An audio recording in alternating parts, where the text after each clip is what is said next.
Hai sahabat-sahabat sosiologi, dimanapun kalian berada, salam sejahtera untuk kita semua. Semoga kita masih dalam keadaan sehat-sehat saja di tengah wabah pandemi corona ini.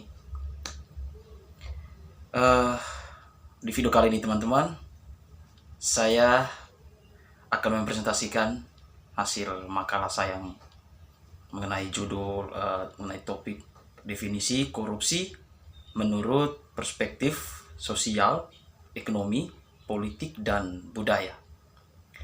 Tapi sebelum kita masuk ke inti pembahasan dari makalah ini teman-teman, sebagai umat beriman, patutlah kita bersyukur kepada Tuhan Yang Maha Kuasa, karena atas kasih dan berkat-Nya, kita masih diperkenankan untuk menghirup udara kehidupan yang diberikan. Dan atas kasih dan cintanya juga, teman-teman sekalian masih diperkenankan untuk menonton video saya kali ini. Ya teman-teman, sebelum itu izinkanlah saya untuk memperkenalkan identitas saya pribadi. Nama saya Octavianus Randu dengan NIM 1803 030146.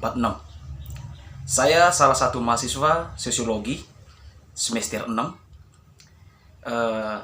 di Fakultas Ilmu Sosial dan Ilmu Politik, tepatnya di Universitas Nusa Cendana Kupang.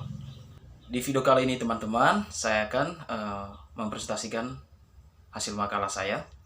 Tetapi saya merangkum beberapa pun penting saja yang dari isi makalah itu teman-teman. Nah, makalahnya dengan judul Definisi Korupsi Menurut Perspektif Sosial, Ekonomi, Politik, dan Budaya. Kita langsung saja masuk ke poin yang pertama teman-teman, yaitu perspektif sosial terhadap tindakan korupsi.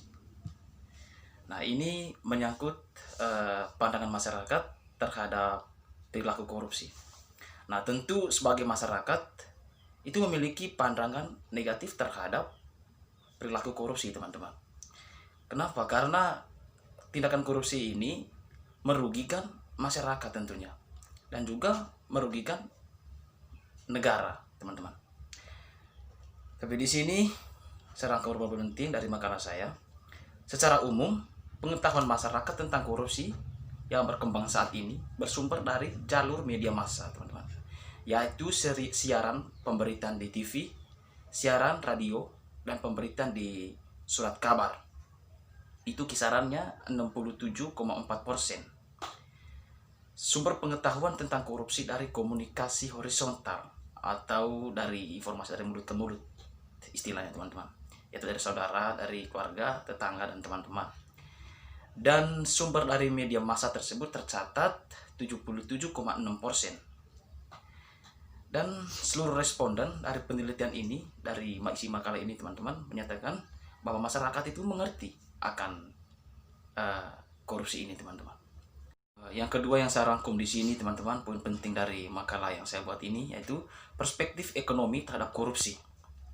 Seperti yang kita tahu teman-teman, setiap negara itu berlomba-lomba untuk bersaing di bidang perekonomian. Suatu negara itu dikatakan maju apabila perekonomian itu bisa dibilang sejahtera. Tetapi apabila tindakan korupsi ini selalu muncul di dalam suatu negara, maka kemajuan dari suatu negara itu tidak akan terwujud, teman-teman. Di sini hasil makalah saya membahas mengenai korupsi bisa mengganggu pertumbuhan ekonomi suatu negara. Walaupun ada juga yang menyatakan sebaliknya, bahwa korupsi justru meningkatkan pertumbuhan suatu negara. Sementara itu, di Asia Pasifik menunjukkan kondisi ekonomi yang berbeda-beda dan juga tingkat korupsi yang berbeda pula antara negara. Menjadi menarik untuk mengetahui apakah antara negara Asia Pasifik memiliki perilaku yang sama dalam hal pertumbuhan ekonomi dan indeks persepsi korupsinya. Dengan kata lain, apakah korupsi berpengaruh positif terhadap pertumbuhan ekonomi? Dari ke-14 negara di Asia Pasifik itu, korupsi adalah penyalahgunaan jabatan untuk kepentingan pribadi. Titik ujung dari korupsi adalah kleptokrasi atau pemerintahan oleh para pencuri. Korupsi terjadi di semua negara, terlepas dari tingkat sosial dan pembangunan ekonominya. Umumnya, korupsi paling mungkin terjadi ketika sektor publik dan sektor swasta bertemu, dan khususnya di mana pejabat publik memiliki tanggung jawab langsung atas ketetapan-ketetapan tentang pelayanan publik atau penerapan regulasi khusus. Teman-teman, di sini saya ada rangkum poin penting lagi, yaitu mengenai perspektif politik terhadap tindakan korupsi. Seperti kita tahu teman-teman, di setiap negara itu tentu ada kegiatan politiknya, atau tentu ada dinamika politiknya dalam suatu negara itu. Saya ambil contoh di negara kita yang tercinta ini, negara Indonesia. Itu ada sekelompok orang yang terjun ke dunia politik itu dengan tujuan tertentu atau ada iming-imingnya teman-teman, yaitu untuk mencari kekuasaan. Kenapa dia rela untuk mendapatkan kekuasaan teman-teman? Karena dengan adanya kekuasaan itu, dia melegitimasikan kekuasaannya itu untuk mencapai keinginannya teman-teman, keinginan untuk melakukan tindakan korupsi, untuk memenuhi kepuasan pribadinya. Itu teman-teman. Dan di sini makalah saya membahas mengenai itu. Akibat dari luasnya peran dan kedudukan partai politik di satu negara, termasuk juga soal bagaimana rumitnya ia dalam merumuskan strategi, membuat harapan masyarakat padanya semakin meningkat. Namun, di tengah besarnya harapan masyarakat yang dialamatkan kepada partai politik melalui kader politiknya, membuat partai politik dewasa ini diterpa sebagai persoalan, dan dapat dikatakan bahwa hingga kini masih belum terselesaikan dengan baik. Satu di antara banyaknya masalah yang menimpa partai politik dan kader politik ialah masalah korupsi. Nah, di sini saya rangkum lagi teman-teman, itu perspektif budaya terhadap korupsi. Di negara kita tercinta ini, negara Indonesia merupakan negara besar teman-teman. Tentu ada beraneka ragam, baik itu agama, ras, budaya, suku dan lain-lain. Nah, yang saya bahas di sini mengenai perspektif budaya terhadap korupsi. Korupsi ini tentu sangat merugikan atau sangat berpengaruh terhadap budaya juga.